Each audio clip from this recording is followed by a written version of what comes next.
নমস্কার বন্ধুরা, আশা করি আপনারা ভালো আছেন, সুস্থ আছেন। আমি তো ভালোই আছি। গতকালকে আমার জন্মদিন ছিল। আমি কিভাবে বাড়িতে জন্মদিন পালন করলাম সেই ভিডিওটা আপনাদের সাথে শেয়ার করছি। আশা করছি আপনাদের ভিডিওটা খুব খুব ভালো লাগবে। আর ভিডিওটা ভালো লাগলে লাইক, কমেন্ট আর শেয়ার করবেন। আর নতুন বন্ধু হলে চ্যানেলটা সাবস্ক্রাইব করবেন। এই দেখুন বন্ধুরা, আমাদের বাড়ির সামনে এই ফুল গাছগুলো কত সুন্দর ফুল ফুটে রয়েছে। আর প্রজাপতি এখানে ঘুরে বেড়াচ্ছে। দারুণ লাগে কিন্তু বাড়ির সামনে ফুল গাছ থাকলে। আর এখানে প্রজাপতিরা ঘোরাফেরা করে, খুবই ভালো লাগে দেখতে। বন্ধুরা, আকাশটা দেখুন কত সুন্দর লাগছে। বিকেল বেলাটা আকাশটা এত সুন্দর লাগে।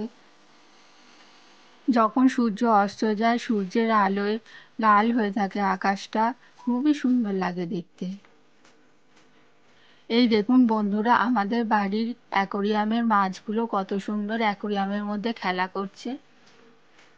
এই পাথরগুলো দেওয়া রয়েছে অ্যাকোরিয়ামের মধ্যে যাতে জলটা ঠান্ডা থাকে। আর ওখানে ওই লাঠিটা রয়েছে, ওটা জলের মধ্যেই থাকে। তাই এই লাঠিটা পচে না, ভালোই রয়েছে, অনেক দিনই জলের মধ্যে রয়েছে। এই মাছগুলো সবগুলোই গোল্ডফিশ মাছ।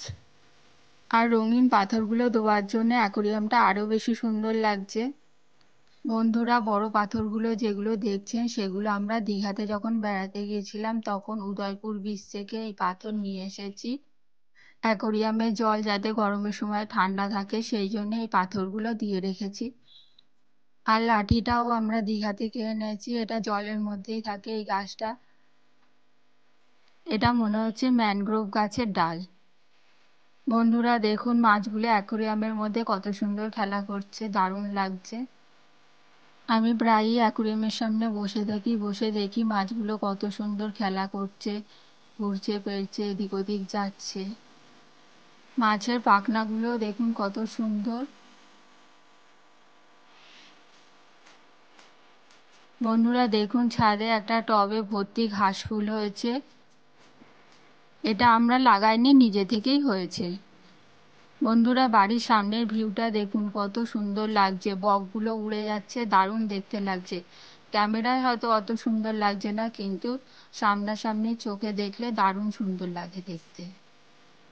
বকগুলো এক সপ্তাহ মতন এসেছিল, এখন আর আসে না। ওরা মাছের সন্ধানে এসেছিল, এখন মনে হয় আর মাছ নেই পুকুরটাতে, সেই জন্য এখন আর আসে না।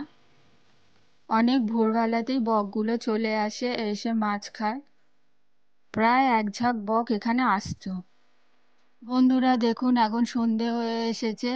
আর আমার ছেলে আমার জন্য কেক নিয়ে এসেছে। ও জিমে গিয়েছিল, জিম থেকে ফেরার সময় কেক নিয়ে এসেছে, আমাকে বলেনি, চুপি চুপি নিয়ে চলে এসেছে। ওর বাবা অবশ্য টাকা দিয়েছিল।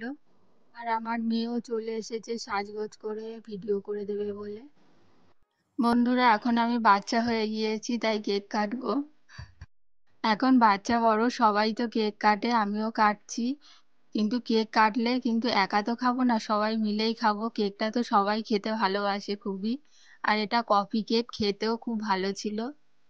বন্ধুরা, এখন তো মোবাইল ফোন হয়ে খুব সুবিধা হয়ে গিয়েছে, আমরা খুব ভালো ছবি তুলতে পারছি, নিজেরা যখন তখন তুলে নিতে পারছি, কাউকে আর ডাকতে হচ্ছে না ছবি তোলার জন্যে। আগে কি হতো, কোনো অনুষ্ঠান থাকলে কাউকে বলতে হতো যে ছবি তুলে দিয়ে যান। এখন ক্যামেরা ঠিক করা চলছে, ফটোটা কোন দিক থেকে নিলে ভালো হবে সেই সেট করা চলছে। বিশেষ দিনে একটা আনন্দের মুহূর্তের মধ্যে আমাদের সময়টা কেটে গেল। Birthday to you. Happy birthday to you. Happy birthday, Lola Moyansi. Happy birthday, Mama Moyansi. দেখেছেন বন্ধুরা, আমার ছেলে কত দুষ্টু হয়েছে, আমার নাম ধরে আবার হ্যাপি বার্থডে বলছে। আর ও তো সবসময় মজা ইয়ার্কি করেই থাকে। আর আমার মেয়ে তো খুবই শান্ত। আর ও আমাকে অনেক কিছু রান্না করে করে খাওয়ায়। ও যখন রান্না করে তখন আমার নিজেকে খুবই লাকি মনে হয়। আর খুবই গর্ববোধ হয় যে আমার একটা মেয়ে আছে। বন্ধুরা, জন্মদিনের এই ব্লগটা তাহলে এখানেই শেষ করছি। ফিরে আসবো নতুন একটা ব্লগ নিয়ে। পুরো ব্লগটা দেখার জন্য অনেক অনেক ধন্যবাদ।